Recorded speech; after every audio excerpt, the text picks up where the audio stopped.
Welcome to the Old Soul, New Soul Astrology Podcast. Thomas Miller here along with Robert Glasscock, and we are rounding turn number 4, if we were back at Daytona, Robert, for our Secrets series that we've been doing through all of the 12 signs. We have 3 more to go, so that means if you worked backwards from Pisces, we are at Capricorn.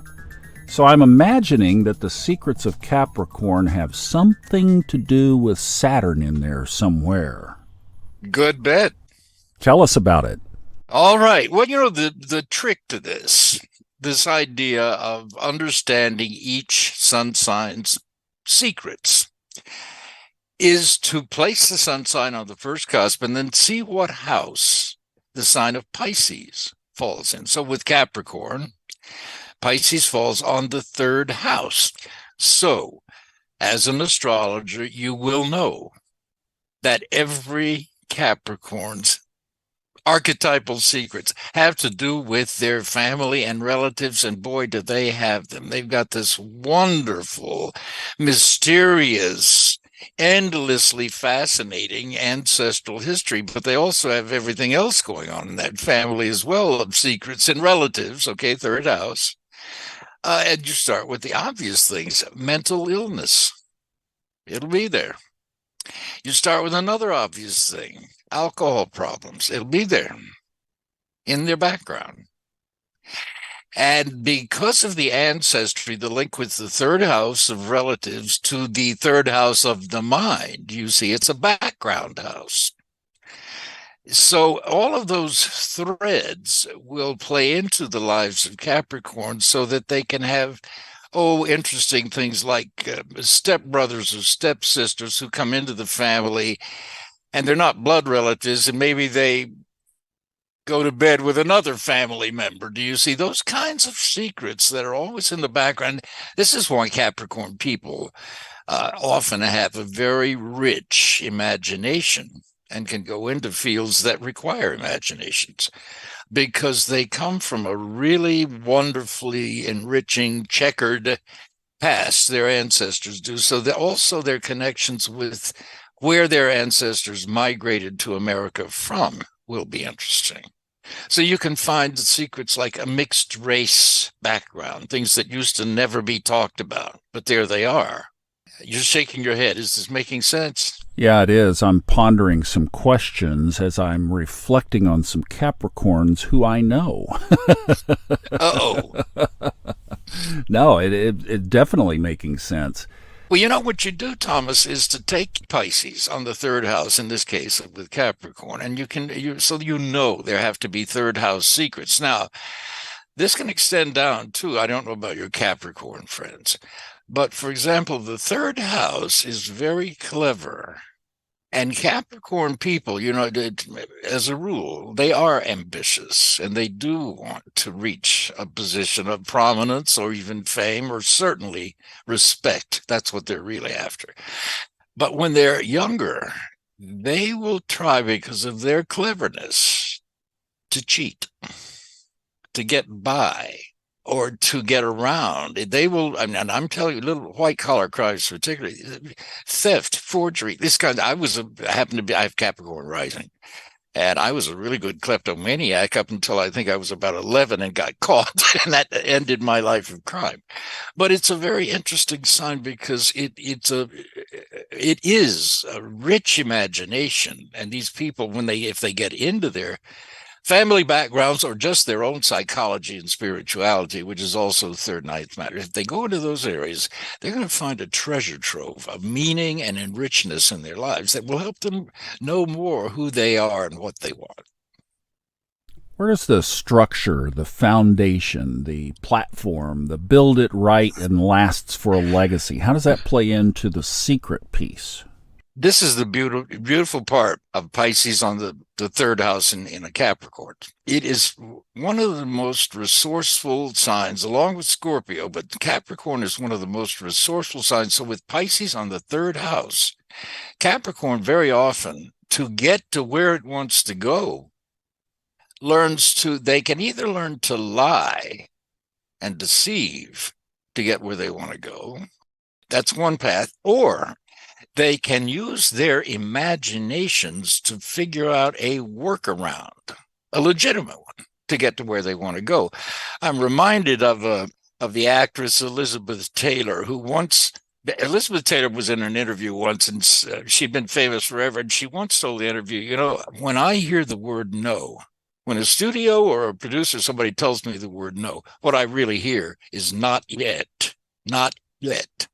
And I thought, wow, what an astute. And this is what Pisces on the third can do, because it can be incredibly insightful, even psychic, so that it can connect to people almost instantly if it wants to. Some Capricorns are very aloof, but for the most part, Capricorns, the old catchphrase for Capricorn, I use.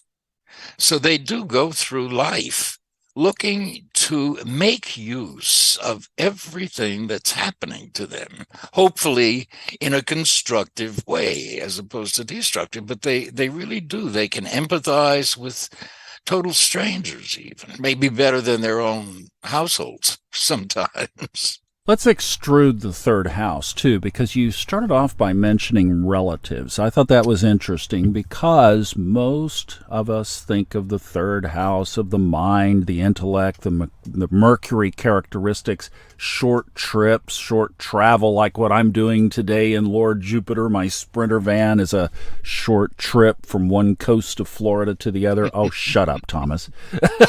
Oh, no, man, I'm sitting here in total envy because it's something I've wanted to do all my life. What you're doing. Well, it's great. Come on, we'll go. Come on down. We'll do a road show of astrology.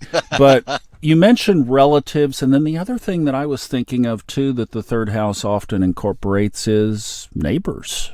Does that have anything to do? Yeah, yes, so just indeed. Extrude out the third for us a little bit here. Yes, indeed. Well, you can keep going because you're exactly right, Thomas, that any third house archetype in a person's life who's a Capricorn or has Capricorn rising will have Pisces on the third house. You're going to find in terms of relatives a really colorful and rich background, but neighbors are also going to be Piscean and probably all of your life to some extent. Now, this can mean any number. You can have neighbors that are noisy wherever you live.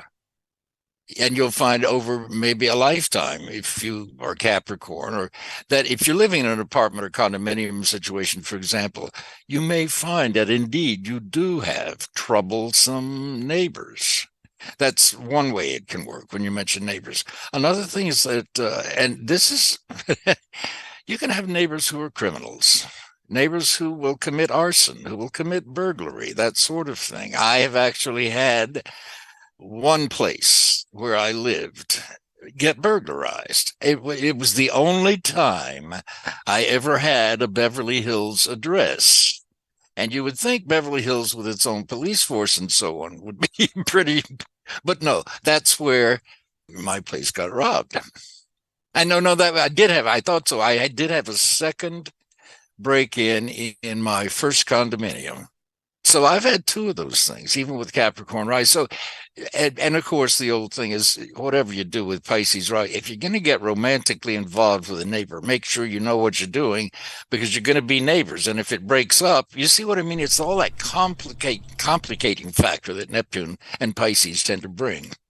Well, and the other piece of this that I was thinking about, too, is of course, you can't get away from Saturn and its attachment to Capricorn, so it's very logical. And Pisces is very inspired, inspirational, intuition, often not worrying about all the details that Saturn and Capricorn are so worried about. How does that play in? Oh, man, interesting point, because Saturn is not only everything you just said, it's also about control. So it's not just about what you just mentioned. It's about control, Saturn is. So one of the factors that's really been true in my life as well is for Capricorn people in their desire to find their life's mission, the area where they want to succeed and all of that, their ambitions. They can certainly plan and scheme and organize and plot and get a business plan, all of that in the outer world. It's this inner realm of imagination. And if they can't tap that, then they are in trouble, because it's this inner ability that Capricorn people have to empathize, and it's totally instinctive with them. It's almost biochemical.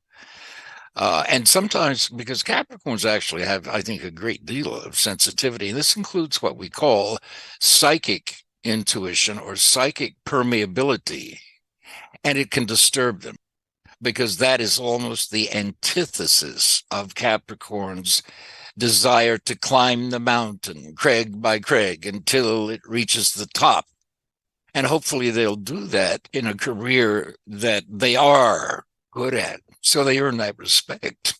As I'm clicking off Capricorn after Capricorn after Capricorn, that's exactly right. That characteristic of the spiritual inspiration is very magnified. My own dad was a Capricorn, and you're talking a lot about his heart's desire, what he was seeking, what he pursued, what he was interested in. And he had the very logical, methodical Capricorn, respected, trustworthy side as well. Interesting. So that's where it's coming from, is that Pisces.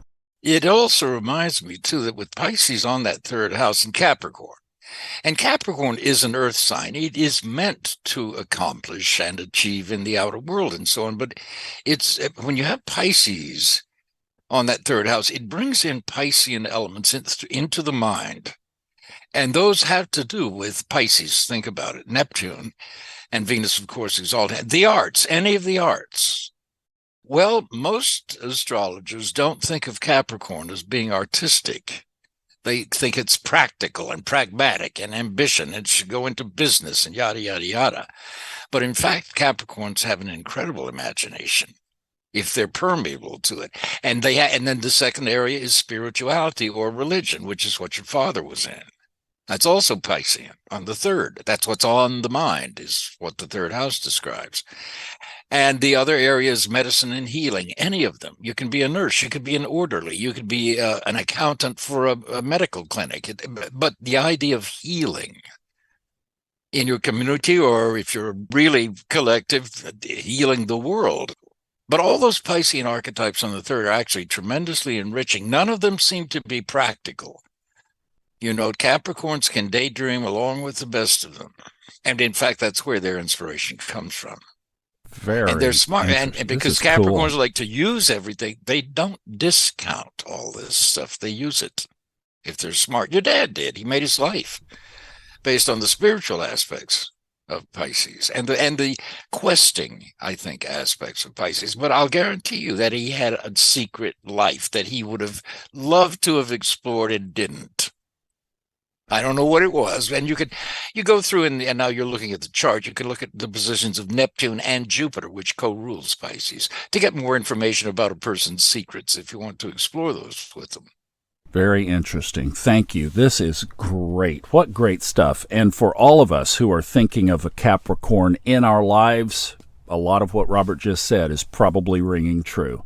Hey, if you'd like to talk to Robert about your own chart, he is booking readings, and not that far out, maybe a couple of months, you'll get on the calendar and get with him. I heard a wonderful comment from somebody that you talked to here recently.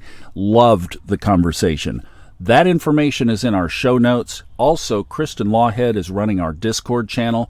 We have some really cool stuff coming up on Discord that we will be telling you about in mere weeks. So queue up. The other thing that I want to bring to your attention is the Fun Astrology 101 course. If this is a language that is still not fluent for you, we have a way that you can become that way.